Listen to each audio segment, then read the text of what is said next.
Good evening, Uganda, and welcome to the show On the Spot. My name is Patrick Amara, and tonight we discuss salary disparities in public institutions. Let me introduce my panel this evening. I have Habib Serwagi, member Equal Opportunities Commission. I have the Honorable Brandon Kintu, spokesperson and NRM Parliamentary Caucus, and also have Angela Kasule Nabowe, Executive Director, Initiative for Social and Economic Rights. Welcome to the show.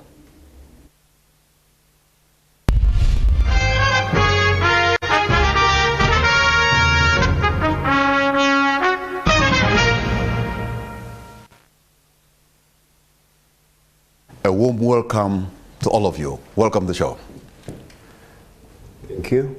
Let me begin with you, Habib Serwagi, because you're a member of Equal Opportunities Commission and you understand more than perhaps most of us about the salary disparities in public institutions in Uganda as we speak right now. How serious are these disparities? Thank you, Mr. Kamara. Once again, my name is Serwagi Habib, a member of the Equal Opportunities Commission. Yeah, I concur with you that the salary disparities in the country are quite a problem to the government. But of course, we cannot attain the equal pay at a go. And government has come up with some measures to see that the salaries are improved from time to time. And we've been having so many complaints of people doing the same work but getting different pay. And the most common is the health sector workers and the teachers, where science teachers are paid highly compared to the arts teachers. But of course, when you go to realize, Mr. Kamara, when we are studying sciences, it's very practical that when you are in A level and you're doing a combination like PCB, you'll not be paying even equal money like someone doing head or hair because of an element of science where more equipment, materials are needed. So you are making a justification for higher pay? Yeah, I'm making some quite, because government has come out to make a justification for higher pay. But however, government is not saying that it does not want to cater for arts teachers. It is a deliberate policy to see the country move a certain direction and a certain level where these scientists will go for industrialization, technological scope, so that as a country we can go to some level. However, as a commission, we are telling government that if people studied, let's say, they all went to the same schools, they all went to the university, attained the degrees, and they're all teachers, because in a hospital, you also need a manager. Sometimes actually you find a manager who did arts course, supervising doctors. I mean, they are interconnected. So we are telling government that let us find a way on how we can get equal pay for the teachers. But President Yoweri Museveni has been very categorical in rooting for science teachers or science environment, because he thinks science is what's going to change the nation. Science is what's going to add value. So you at Equal Opportunities Commission, do you buy his idea? Yeah, of course, governments have priorities. And one of the priorities of our government, the NRM government, is to see that there is industrialization. And who are the big players? Who are the key people towards industrialization? Because that's where a lot of... Habib, I'm finding a problem because you're not decisive. You seem to say, this is good and this is equally good. What is it? Where do you stand as Equal Opportunities Commission? When you make a study and you find these salary disparities, are they hurting or they're helping? No, of course they are hurting, and we need equal pay for teachers. Just like we need equal pay for doctors and other people in the health sector. That one, we have no doubt as Equal Opportunities Commission, we are advocating for same pay. Okay, let me go to the Member of Parliament, because you're in the business of making laws and representing your people and sometimes also appropriating money. when you are meeting your constituencies and there's these disparities in terms of pay, you as a leader and the people's representative, what would be your...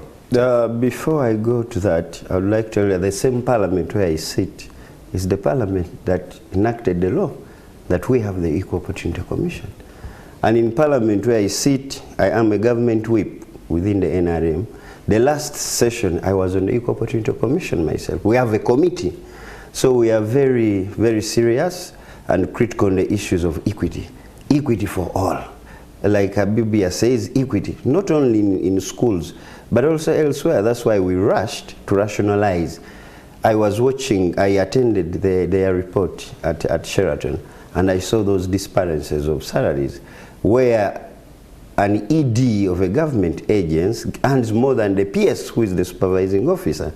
Government, we make laws, but we still have, and it's our responsibility. We shall look at this. We are going to enact, we shall make some amendments to make sure that we try to have equity for all. So because as Parliament, we are really why as Parliament, an entity that is supposed to make laws, preside over such inequalities? No, we are I told you, the first word I learned in law is lacuna, before I go to understand.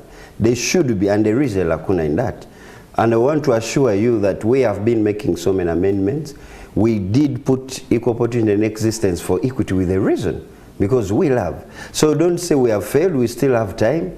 And I'm very glad when some voices have come out that they're also trying to torch in us as Parliament on our expenses. So we don't do that, but like Abib says, there are priorities.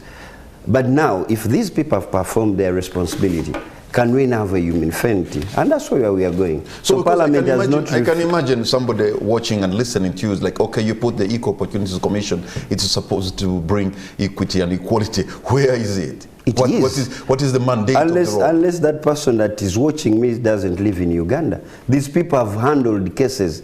They even give pro bono services. My sister will tell you that in civil society organizations, they know. Equity has been, it has been prudent. Actually, so they came and consulted with us as members of Parliament. How do we look at these agencies? Are they serving people equally? Already the step of rationalization, that's equity. We are trying to find equity for all. So there is a lot that has been, there have been so many disparities within land. I come from Busoga. We had a crisis with the sugarcane growers. We contacted the Equal Opportunity Commission, even when we were trying to discuss the sugar bill. So equity is there, but we are moving. There could be some challenges, but we wouldn't lament and say, now this has failed, this is not coming on. We shall still get there. And that's why, if you look at all the agencies, as Parliament wanted to rationalize, we critically looked at Equal Opportunity Commission. Let me come to you, Angela Kasule, because from where you sit, how do you look at these disparities of income in public institutions? What's your take as ISA? Okay, thank you, Patrick. Of course, working with ISA, which is the Initiative for Social and Economic Rights, I've had the opportunity to interact with people in public service right from the top to the bottom. I'll tell you that I've interacted with a health work in Sigulu Islands in Namayengo district. I've interacted with teachers in public schools in Buvuma Islands, but I've also interacted with top officials within the Ministry of Education, for example. And maybe to start off from where my colleague from Habib from the Equal Opportunities, because he started with teachers, education, I want to paint a picture of the implication of that. So what is happening is that you have a science teacher in a school X who is paid 4.3. You have an arts teacher paid 1.2. The head teacher also earns around the same. And then you have a director within the Ministry of Education earning 2.6, and the commissioner is earning about 1.6. These are gross figures.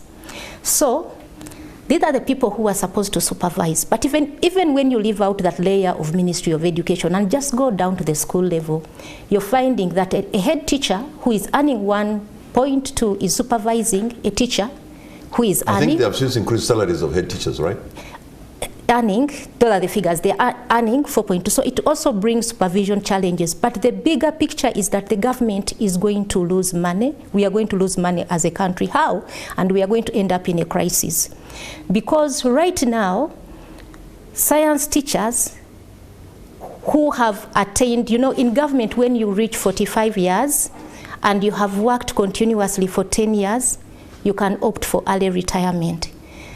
And when you go for retirement, the pension that you receive is per your current salary. Yes. So you're earning 2/3 of that salary as a science teacher, but also there's gratuity that you receive, the lump sum. And right now, the people who are opting for that, they are getting between 200 to 300 million. Others are getting more, up to 400 million.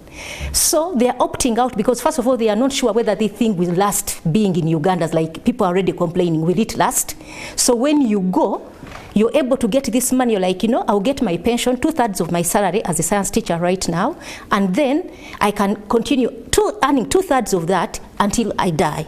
But the plus the gratuity. Yes, plus the gratuity that you're going to receive in a lump sum, and probably you're able to do something with it. 200 million, 300 million is not small money. And the challenge with that is that the stress on the pension payroll is going to be high. And then the same government will come up and say, we are not able to recruit more teachers, because when these ones leave, they have to recruit. So government will say, we are not able to recruit. I can tell you, Angela is not a very popular person among science teachers tonight. So that is it. So you are in a dilemma. Are you happy for them, or you're worried about what? No, actually, for me, should they my not give the money? No. Actually, Patrick, and I want our viewers to understand me. I'm not saying that teachers should be paid less. But what should happen is that, how do we bring everyone and close those gaps? Because those gaps are big. How do you bring people to the same level? Because it is going to, it's going to push up inequality, like you're saying. The same way MPs earn that money, I will not sit here and advocate that, reduce that money. But if you've done the analysis and you can meet that bill and you've done all your projections, let it not just be MPs, because we all have the same needs. Patrick, we live in a country where we do not have holistic social protection. If a staff of NTV lost their job, they are on their own. Government is not going to give you unemployment benefits. If you got a disability tomorrow, what is going to happen? Because we do not have holistic social protection. We've actually had colleagues who have fallen sick of had to do car washing fundraising drive. Thank you. So because we do not have that cover from government, it means that even the people who are already working, when you look at pension, people who are working, what you get as pension is what you have been earning, depends on what you have been earning. That is why people don't want to retire, because they are scared of what is going to happen to them. So the thing is, when we leave this as it is, the inequality is going to increase, because where Brandon buys soap, it is the same price that another person, a teacher, is going to buy soap. So the people that they represent as members of parliament, if you feel that someone can live on 400,000, and yet here in Uganda, we have to pay everything out of pocket. Even when you have to take your child to a UPE school, still you have to pay. Okay, Honorable Brandon, as members of parliament, you can determine your emoluments, but the view here is that you're gobbling up a lot of public resources, yet the very people you lead are wallowing in poverty. That's not true. And the salaries that we get them within the law. I don't determine. We have a commission that functions, and the parliamentary commission is in charge. We are not disputing that's not legal. We're talking about the fairness. I'm building. Where is the fairness? She has just told you. Actually, the money we get, literally, members of parliament act as local government. I don't see that they will invite a teacher and they start telling you, my wife has a toothache, or they will invite a teacher for fundraising of the school. We are doing a lot, and I'm not defending that it should be. Actually, I'm among the people. If we have the equal opportunities here, instead of us challenging and blaming, they are getting. So you, just in effect, you're Patrick, saying this money is given to you. Let me say what I want to say. Let me say what I want to say. You make. No. Why are you defying my communication before I complete? We have, instead of showing these disparities, Parliament works with civil society organization, and we'd appreciate that they've also helped us to set a legislative agenda. The Equal Opportunity Commission can come up and say, let us have a structure. We'll be discussing now, how do we get out of this? I wouldn't mind my salary to be reduced to 4 million shillings if the other extra can do something else. But as a country, do we have that strategy, that we have equal, we have a review, we have a salary structure, that each member of parliament, even if they woke up tomorrow and they say each member of parliament will earn 4 million shillings, will be comfortable, because we struggle. We are doing this for our citizens. If that money will be removed from my salary and it will take medication in my district or to other places like where she was in the islands, where they have different transport mechanism, it will do us good. But if we would only come here in paper, speak English, you ask me we are doing this, we can make laws. And I want to tell you, the report that they came it out, I think a month ago, we have taken it serious. And our Committee of Equal Opportunity, we are consulting, say, how do we do this? We don't want to live in an institution where people think we are only there as scammers. Now, to answer your question, do I want to tell people the money I'm given, that's my salary. I know you have entitlements as a company provides you as an employee of the NTV, and there should be specifics. But I wanted to tell you that much as this money is there, pay slips, our pay slips are extremely public. You can access them and see how much we try to also fight for people. So it's very wrong for you people to make public think that we are getting money to have. I might be here, I'm an MP, when I don't even 1,000 in my pocket. But every 6, like after tomorrow, I will be getting my salary. But where will it go? I'll have to run to the fundraising. But if we have a specific, like the way my sister says, we have a very proper system where everyone is contented, and then these other monies can address the problems of the people. So in your study or in your research, did you also have to look into the earnings of members of parliament? And is it within, are they public servants anyway? You see, Mr. Kamara, the members of parliament are political leaders. Yes. They are not public servants. Actually, maybe information, Abib. We only have one public servant at parliament, who is the clerk.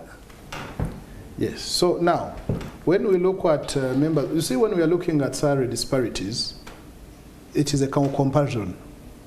If we are looking at teachers, arts teachers, science teachers, we are comparing. We are looking at health workers, nurses, doctors, we are comparing. And now these are political leaders who are elected by the people of Uganda and who are given a certain mandate to execute. When you look at why people say members of parliament earn highly, is because actually they see them seated in parliament for sessions, but they don't know what happens behind. That a member of parliament has to go and research, has to go and read, has to buy books to read, has to travel to make reports and all that, benchmark, and quite a lot of things. And so, when you say that you are comparing a salary for a member of parliament, to who? I mean, who does work that is equivalent to what a member of parliament does? Is running for benchmarking in Sweden, is running for fundraising in a constituency, is running for a burial, is running for a wedding meeting. There are more than 20 people waiting for him at his or her office at parliament. Now, and what the law states, it's very clear. I wouldn't mind really Honorable Brandon's magnanimity to give out something, his kindness to share what he has. Yes. But the problem is that for you to almost make a justification that should also be embedded in the earning.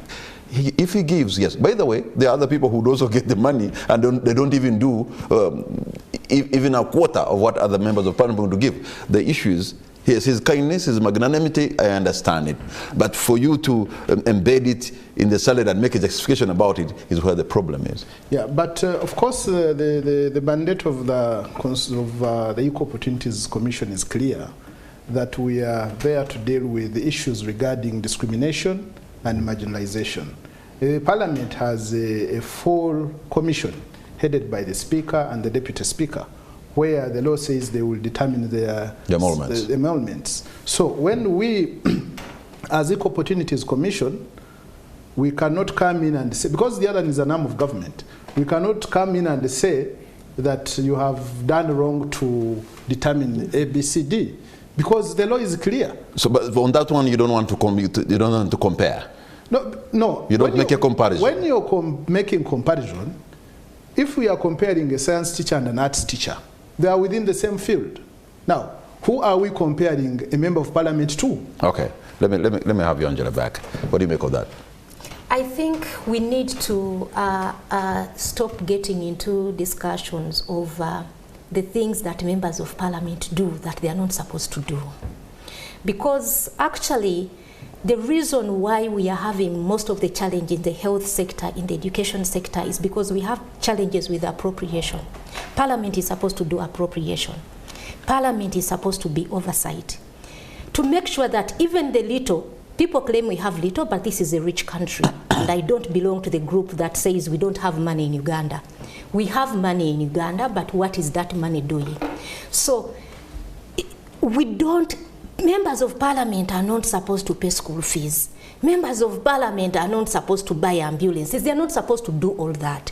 If we did the appropriation well, if they did the oversight well and followed that money and made sure that the money is doing what it is supposed to do, probably people wouldn't be going to MPs to pay school fees. Because, you know, education is a right that is also enshrined in our constitution, that everyone has a right to education. So if our schools were functioning normally, if our health facilities were functioning normally, MPs wouldn't have that burden. But they are just making the problem bigger by buying ambulances, by paying school fees, and it is not sustainable. I mean, how many children are you going to pay for school fees?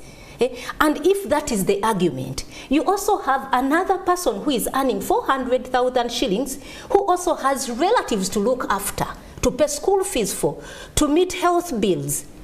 You're also meeting that, but another person who is earning 400 is also doing the same. Honorable Brandon, Angela is making a point. I wonder what you make of this. Well, she mentioned that the supermarket where my voter goes to buy sugar, we have a supermarket in my trading center in Buenge. That's where my grandmother goes, and that's where I go. And we live in these communities. I live in parliament, I work in parliament, which is the other arm of government. So I'm part of government. If I can offer service, if my health center does not have an ambulance, let's say my constituents, and then my grandmother collapses on my neighbor, and I'm able, like you said, there's a guest, because I'm part of government. And these are commitments. By the way, if you would go, we really want, we do our oversight, we do appropriate. That's why even recently when we had a crash with the budget, most of the things that we did not agree on was, we need to buy ambulances. And I'm glad that this government has bought almost. Next week, we shall be giving out another consignment of ambulance, at least before the time that each constituency has. So for the MP to extend an arm of help to buy an ambulance, I mean, we are all sharing this. I'll go to the same. You remember I've just opened last year a health center that I built with my woman MP. This area did not have. But if I would start also lament, let us appropriate, let us wait for the government. I am government. I think we should also have a sense, like what she says, that the country is rich.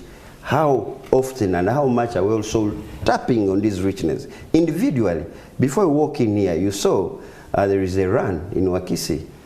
I think next week, and they are trying to raise for the maternal health issues. So these are community things, and we are humans, and we are all candidates the same, and we all have the same. Your magnanimity also enters into, it burrows into what would have been right for you to do the job of legislation, appropriation, and oversight. If you and what Angela is saying, if you did this well. Like now you're giving us an example that every constituency, come next week, will have an ambulance. Because that should be the way to go. Not the Honorable Brandon to go and meet the bills of every person in Buwenge. Now, Patrick, we have done that, did not come out by just coming out. We legislated. We raised it on the floor of parliament. Now, showing an indication 2 weeks ago, I was fundraising for the market in my town council because it's been catching fire. I'm well aware that in the Ministry of Local Government and the Ministry of Agriculture and the Prime Minister's office, there is a program for small markets. After that, we passed a law last year about the Market Act. Now, this also triggered that the Ministry of Local Government yesterday called me. We have put a list on your market. Okay. We have to contribute. This is our economy. Brandon. Uganda is a private sector-led country now. So, but if we only look at, we have to we are appropriating. We are doing oversight. But what else can we do more to improve our society? Brandon, Habib, and Angela, gentlemen and lady, we're going to take a break, and on the spot, we'll be right back.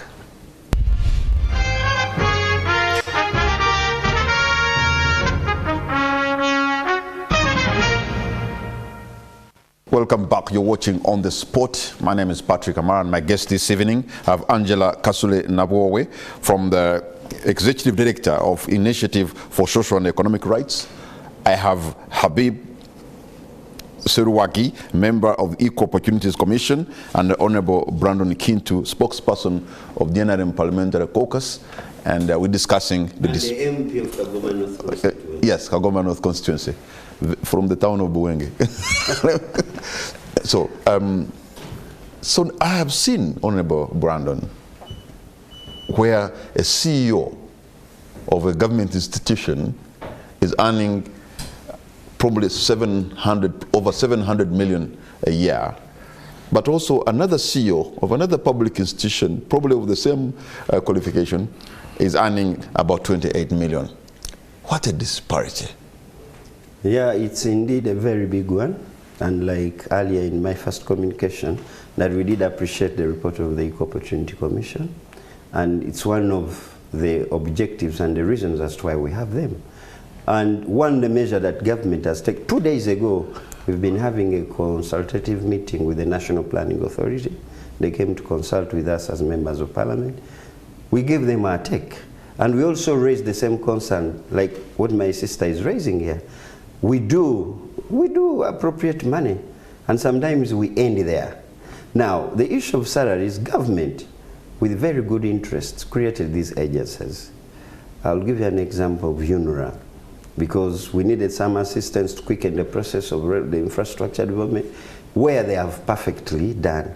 I don't know how and as to when they reached to that level, that this should have this salary, and yet the PS in the Ministry of Transport who is supervising gets less. But now that we have rationalized these agencies, I don't think that's something we should worry about. And we have the report. So it's our mandate. We have committees of parliament, and each committee supervises these agencies. So we expect them to do their oversight as we appropriate. We also look, now that equal opportunity, there was a letter that has been making people, you know, it's the heat of the town, that the equal opportunity wanted to check on our salaries as members of parliament, what's our expenditure. And we said, this is so good, because this should be public information. So with this check and their report, the difference being there is nothing. Even if we spoke English up tomorrow, we shall not change what has been there. But we are going to work, we are going to ask our committees to investigate, and also make sure that there is fairness into that. Because these are equally educated people in the same. When you look at the engineers at the Ministry of Works here, they are the same engineers in UNRWA. But you see there is a bit of, and sometimes most of these people in these agencies, actually, I would say they also do the procurement agencies, some of them, when we come out of our research. So we shall address that, and we are going to rationalize as many agencies as possible to go back to the mother ministries. Habib, bring us to speed, and we understand the disparities, especially from the top managers of public institutions, CEOs, and how they differ. I picked an example, but you know them better. Oh, thank you so much, Mr. Kamara, Patrick. Of course, disparities are there, and there are so many. But the question we normally ask ourselves is, if the URA Commissioner General is earning, let's say, 64 million monthly, and the Secretary of the Uganda Law Reform Commission is earning 12 million, we look at what is URA CG doing, and what is the Secretary of Uganda Land Commission doing. As in you compare, first of all you have to compare. Because you know what normally takes us by surprise is for Ugandans to come up and say, you are a Commissioner General is supposed to earn as a director NIDA. It's not possible. I mean, the scope of work is different. The grading, the scales are different. But when you come up and say an engineer in UNRWA is supposed to earn like an engineer in works, then that is perfect, and we support that. I mean, you cannot get everyone at a flat rate because they are all EDs. You can't say that an MD in, let's say, UDB, it's a government bank, earns the same like a governor who is championing over Bank of Uganda. Yes, we have salary disparities. We have, for instance, the ED for UBOS earns 38 million. We have Auditor General who earns 36, Executive Director KCCA 36, Deputy Managing Director National Water 34, CEO of Uganda Electricity Generation Company 34. And when you look at the lowest, Secretary Uganda Land Commission, that is 2 million, 2.3 million. And then Director NCIC, National Curriculum, 12, and others. So the gap is really a bit wide. Okay, I've seen Angela nodding, but in disapproval. But again, as we try to bring the figure up to its acceptable standards, we should put in mind that a secretary at the Equal Opportunities Commission cannot be at the same level with the Commissioner General of URA because you want government to have flat salaries for institutional heads. That is not acceptable. Although we are promoting equity and equality in institutions, you're promoting it in a meaningful but one. We also promote fairness. Okay. From that perspective. You seem to be nodding in disapproval.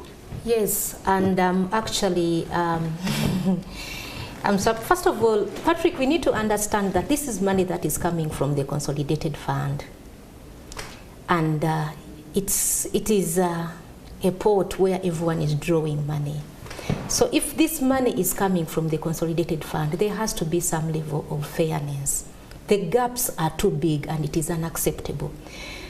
Someone being ahead of another government agency and earning 10 times lower is obscene. It doesn't mean that person, it does not have the academic qualification, the experience to also take up those other jobs. They do, but you only have one person at a time. I think the disparity is too big and it has to be fixed. Especially that the money is coming from the consolidated fund. Because you also realize that the people who are earning this big money, they also have benefits, numerous benefits and allowances. They are getting the cars, they are getting the fuel, and all that comes with it.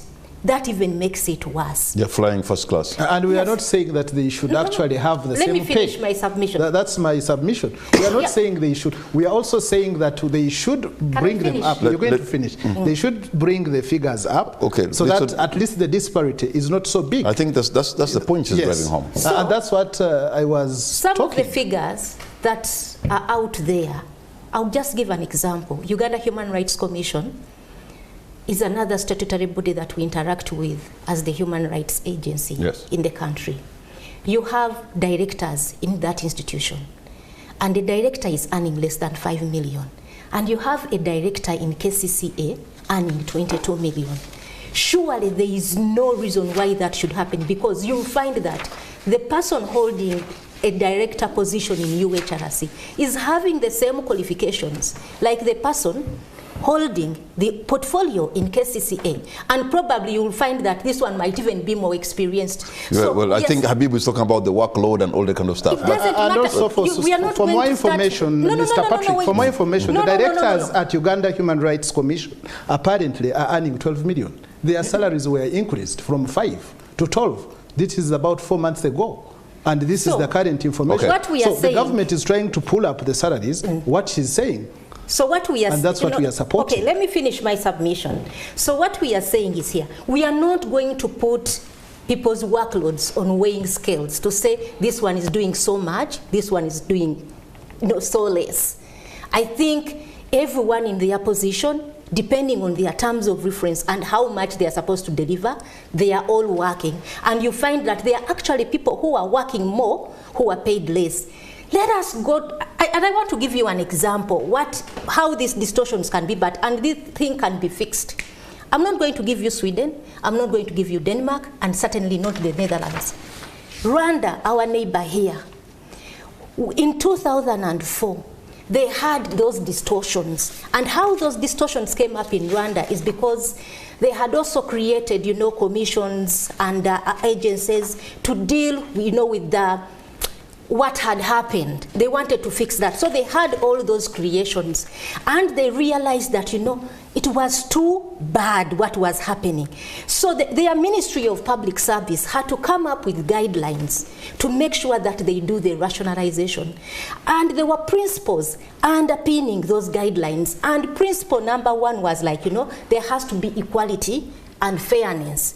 And under that equality and fairness principle said that if you're holding a similar position, you should be paid the same. And if we cannot have the same, at least let us make sure that that gap is not so big. But what you have in Uganda is so wide and you cannot explain it, because it is also putting a stress on government. Okay. We are borrowing to pay salaries. Are you nearly convinced by what Angela is saying? Because look, yes, we are not going to have to earn equal. The disparities should be there. But for heaven's sake, some of the disparities sometimes is so huge and that looks very obscene. That is the argument. We are all accountable. You first have to be a Ugandan before you become anything. I feel the pain of my sister Angela, and she's extremely right. But I would also pose the same question to her. She has very brilliant ideas. The organizations do. Parliament is very open. I feel a bit funny when we start comparing. We have such beautiful brains. She has a representative. Parliament is open. We would welcome them. As she interacts with the Uganda human rights, we have our committees in Parliament because we are all working for this country. We shall not all be coming here to explain. We also see it. There is great unfairness into this. But how do we resolve this? We need also to dig. I told you we have given attention to our committees also to understand when these people recruit them, what are the terms? Because if an employee is employed at Parliament, there are terms, and then you have to know the salaries. And it should be open. So I think we should now join.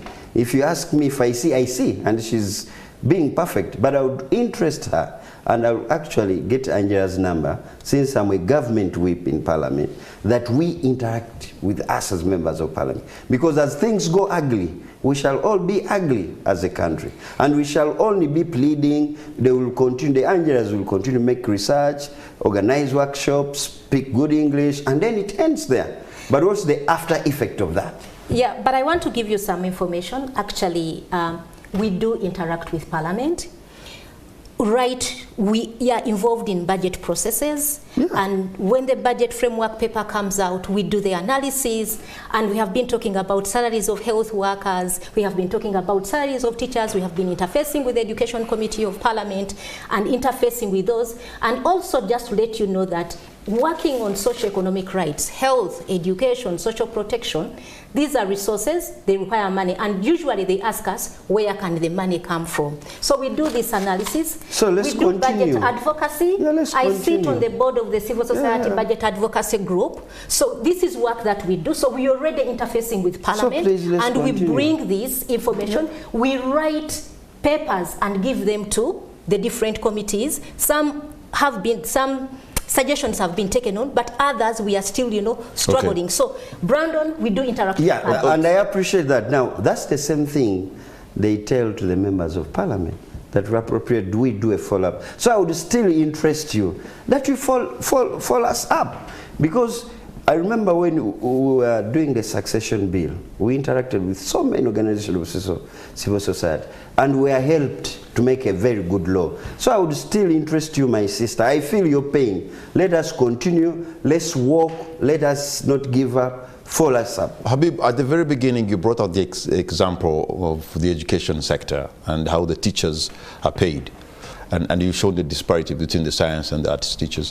What would be the recommendation from the Equal Opportunities Commission?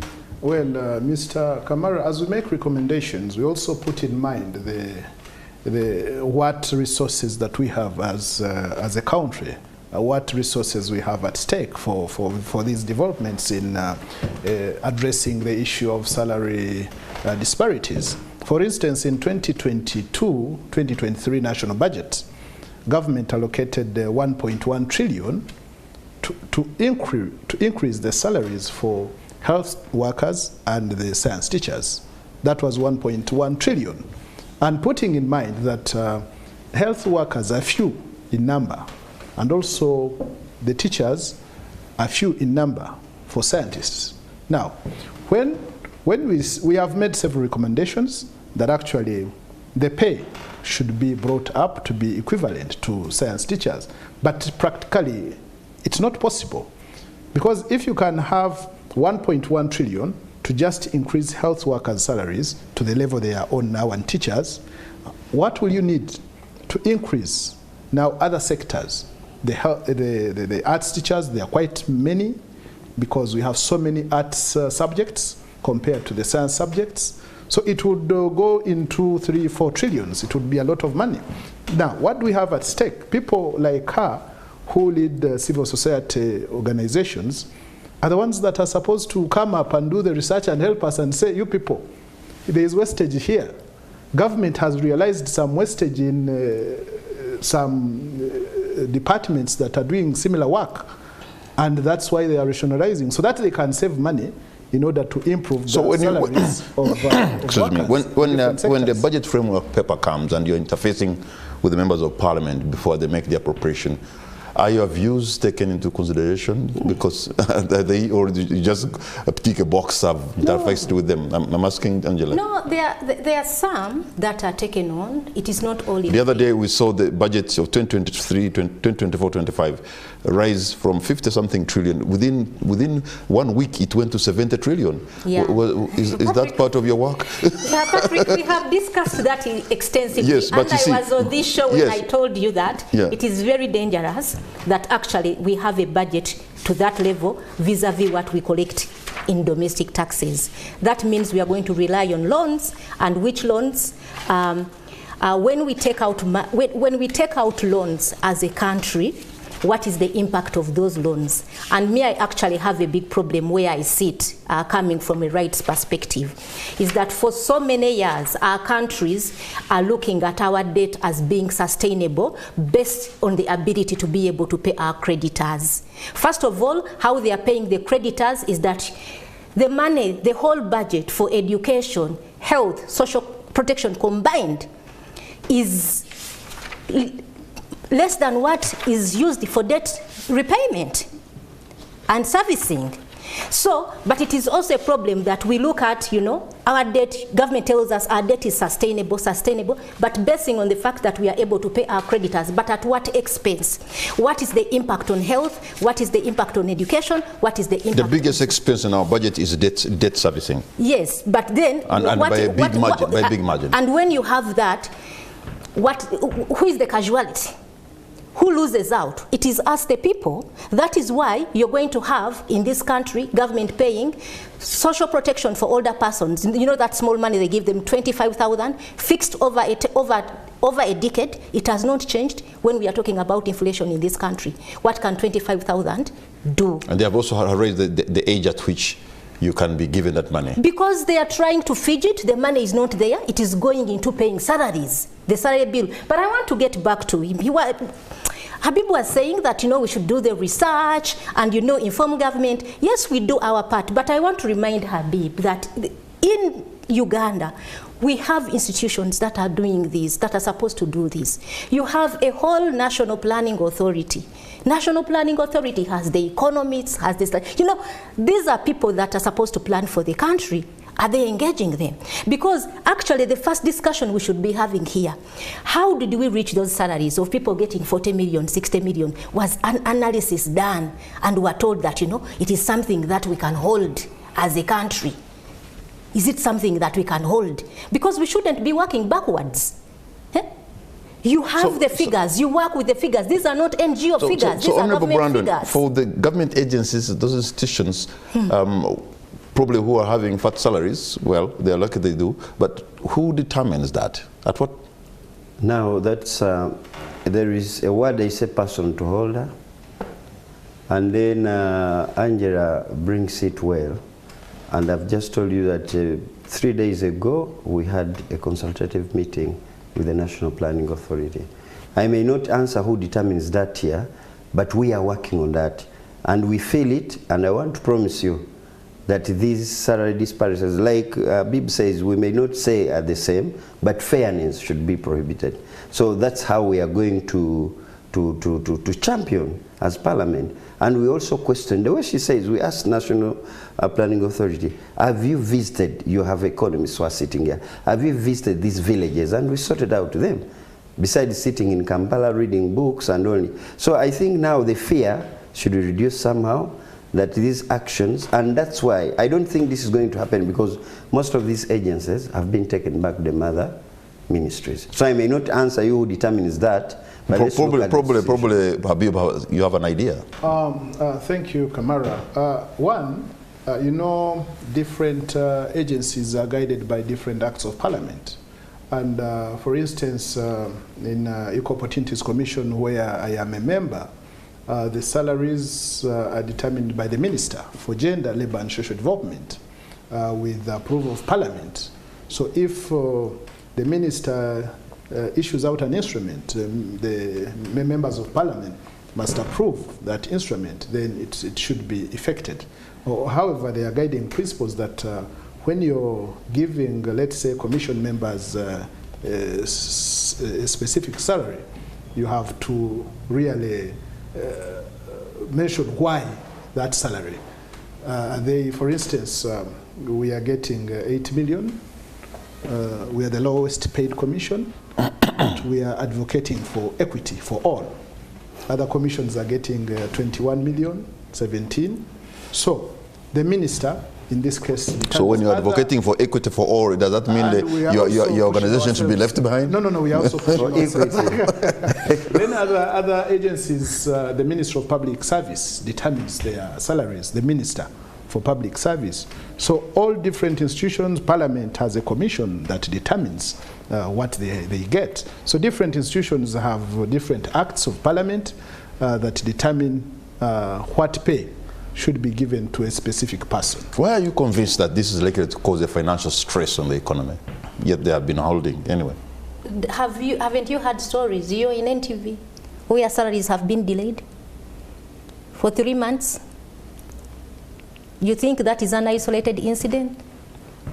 Patrick, I want to say something about, there can be exceptions. And all that happens if you have proper guidelines. I'll give you an example. People in judiciary are paid very well. And it is because of the nature of the job they do. They have a code of conduct, limit their interaction. Their interaction is very limited. They will not interact with business and all that because of the work they do. And I think it is okay for such people, to be paid well. But the challenge comes, so you see a criteria that is justified. These are judicial officers, they have a code of conduct, the kind of work they do. Can we say the same for other government departments, ministries, departments, and agencies? Because I'll let you know that also, even within the ministries themselves, there are further distortions that are happening that I'm not going to go in, which are going to bring a lot of problems. But we are going to reach a time where you're going to have a crisis, right, and you can't meet your payroll. All right, Angela, Habib, and Honorable Brandon, we're going to take a break. On the spot, we'll be back, and we shall also open the lines so that you too, who's watching this program, you can have your say. We'll be right back.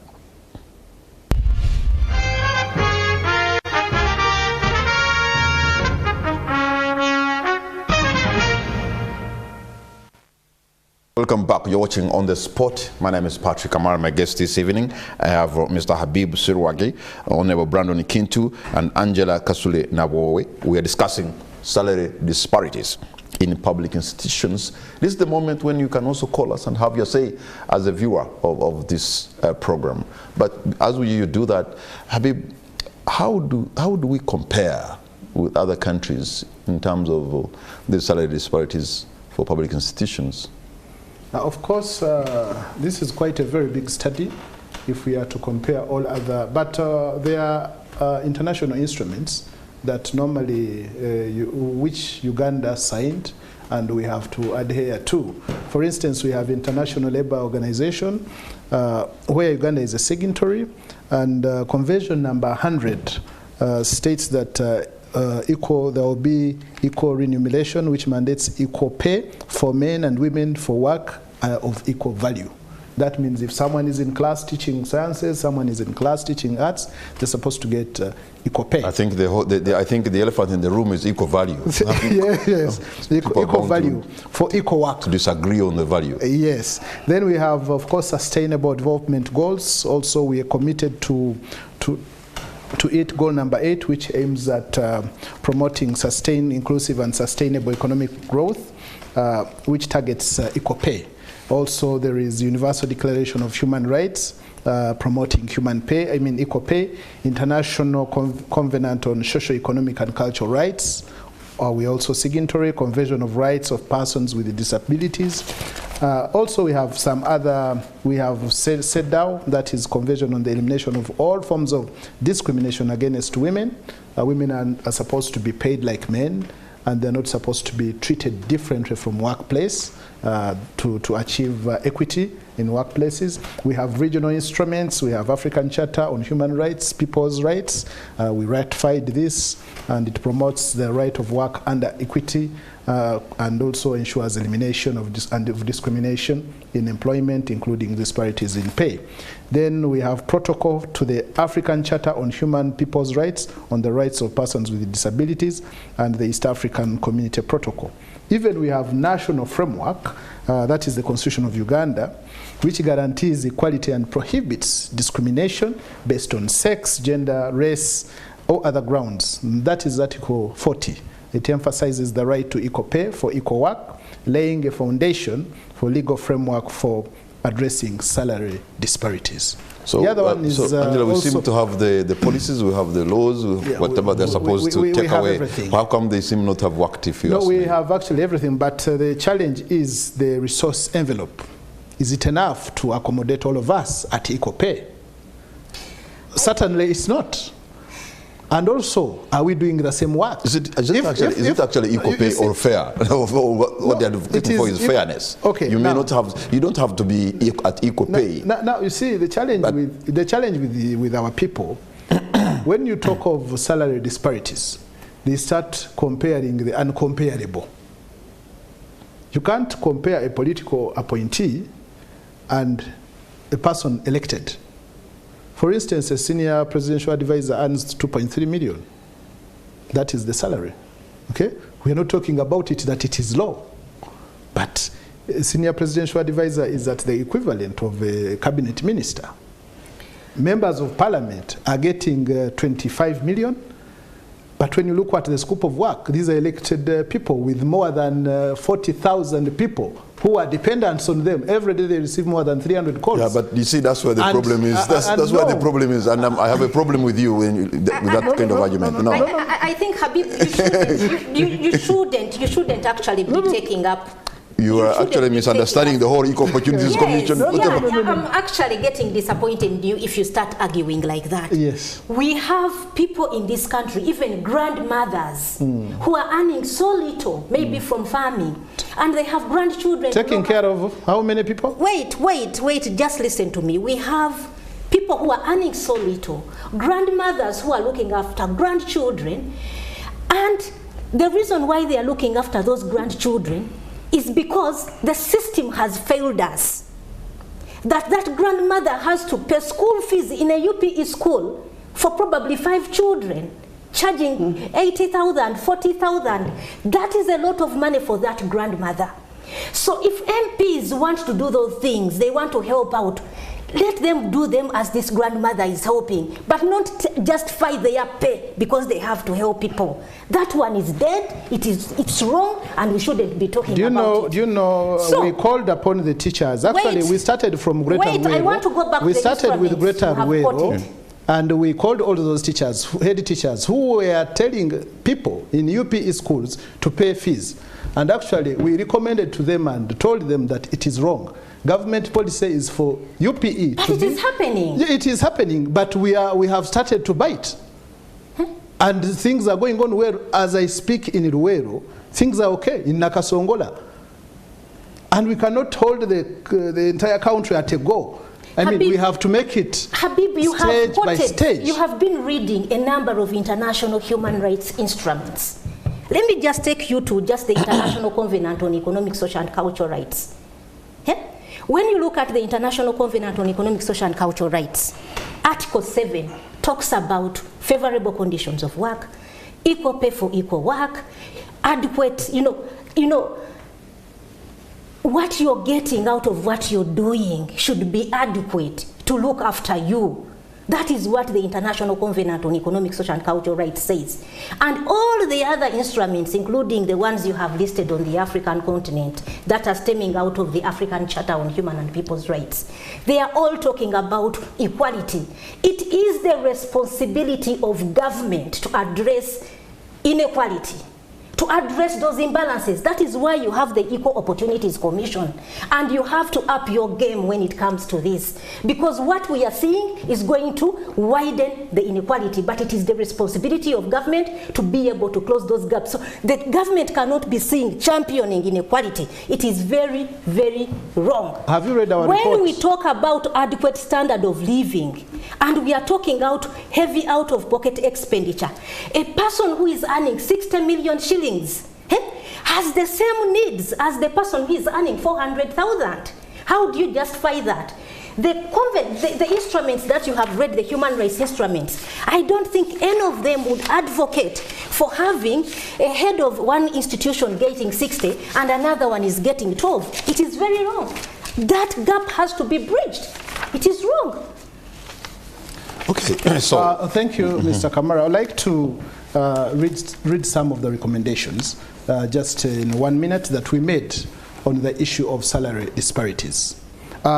To effectively address the growing salary disparities within Uganda's public service, it is imperative to establish a salary review commission that will ensure fair and equitable compensation for all government employees. This commission will assess the current salary structures to identify and rectify disparities among employees with similar qualifications, experience, and responsibilities, fostering a more equitable work environment. We recommend as Equal Opportunities that the Ministry of Public Service implements an enhanced plan to achieve a proposed long-term pay targets for all public servants. This structured approach will involve phased salary increases that address existing disparities while ensuring that all employees receive equitable compensation over time. And also the last one is to enhance the effectiveness of addressing salary disparities within Uganda's public service. We recommend transferring the function of the Salary Review Commission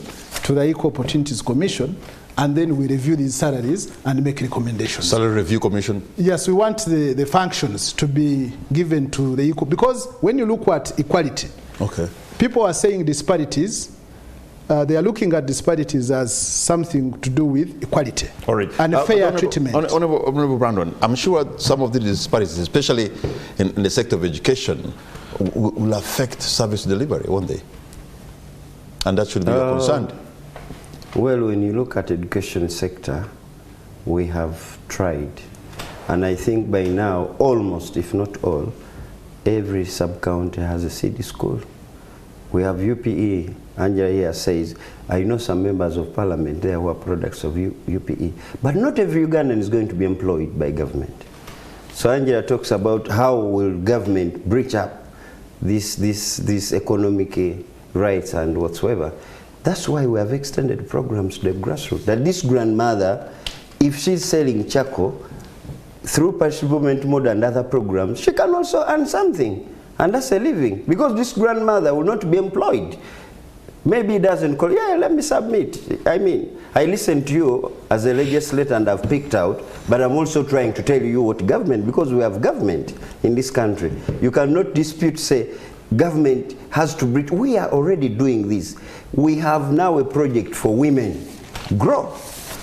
We have so many projects in the Ministry of Gender. So for you to assume that government will employ every Ugandan and we shall set a salary for everyone, that practically cannot be possible. I mean, we can talk here, sometimes people take things differently, but government is doing with all these programs to the grassroots that there is at least every parish has an economic activity. So you can't tell me that the government is not being cognizant to the issues of economics. And most of our people, not everyone will come to Kampala, not everyone will come to Parliament, not everyone will have an opportunity to host a show like you. But are these Ugandans, is there an environment? Now, the other thing that we may not talk about, you cannot talk about economic development, sustainability, when you're not looking at the issue of security in this country. So these are all, and we are moving as a country, and all these voices, we take them seriously, and like Abib tells you, if they are given powers, then let's champion, so that the next time we come here, we are celebrating achievements, and these disparities are now, will be no more in this country. And adding on something small to his submission, Brandon, Honorable, you see, the President in his speeches has always said that he wants salaries to be increased in a phased manner. That is due to the resource envelope that is there. And I am aware of so many government institutions where the principals, I have here a list of managers, principals, senior officers, are put at a certain level of salaries. For instance, managers of national water are earning 11 million, and managers of URSB are earning 10 million, managers of UNEB are earning 9 million. You see the disparity is 1,500,000, and all this is GA2 is made towards having that phased salary increment. Okay. But as a country, if we say that let us stop the country, we increase the salary, this country will be no more. Yeah, Patrick, maybe just to respond to what Brandon said, I didn't say that everyone should be employed by government. Certainly not. It is not possible, not anywhere in the world. But also to mention, like when you say, you know, government has extended programs like PDM. Yes, PDM has gone. PDM money, which is parish development model, the money that they have been giving people is 1 million shillings. Patrick, Brandon, Habib, if I receive that 1 million shillings on my phone, and I have a sick child in my home, and the health center 3 where I have to go at the sub-county does not have medicine, I will end up in a private facility, and I will use that money to pay for that child. So what do you want us to do? If my child has been chased away from school because of prohibitive fees, and that child is supposed to sit end of cycle exams, I'll get that money and what? And meet that obligation. So as you put those programs, there are other structural things that must be fixed. So do you want to say that PDM has failed completely 100%? We are not discussing PDM. But that's what you're bringing up. I'm not saying, no, I want... Has it failed 100%? No, Habib, I think you have to, you don't just respond. I want you to listen and internalize what I'm saying. That there are things that must be fixed. Education, basic education has to be fixed. It is a right. Health has to be fixed. Because if you don't fix those, when this money comes, which I would have used for business, is going to end up in that. I will not use it for my chicken business and leave my child to die of malaria. Because you have not fixed the health sector. Because you've not fixed the public health sector. We need to get that. These are basics. Can I give and some they are rights, and they are provided for in our constitution. So, and basic education is an immediate obligation of government. But we have schools.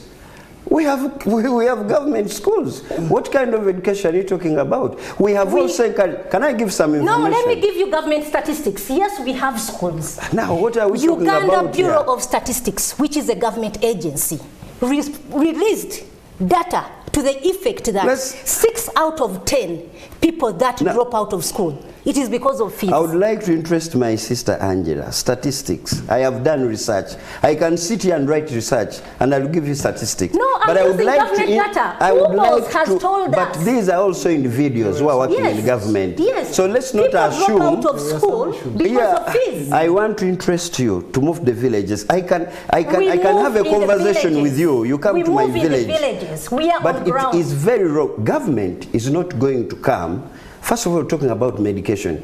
Every member of parliament, you can consult your MP. We get messages. Every month they deliver medicines. This government has at least built on every parish a health center.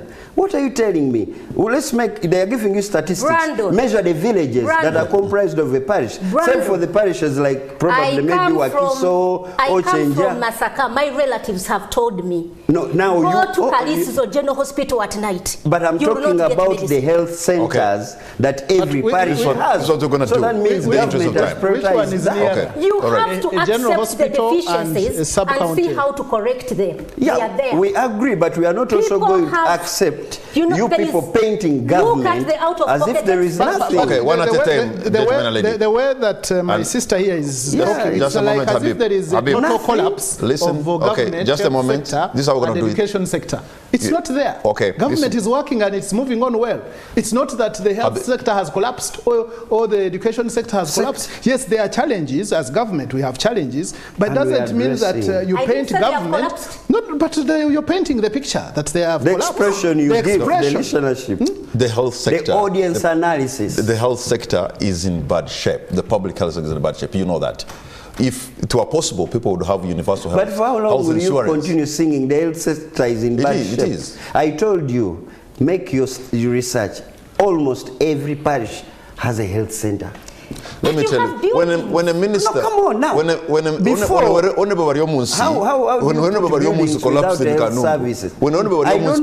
in Kanungu. Yes, but I'm telling you, I wasn't. But Kanungu does not represent the whole Uganda. That's very wrong of you because the minister. No. You know that. No.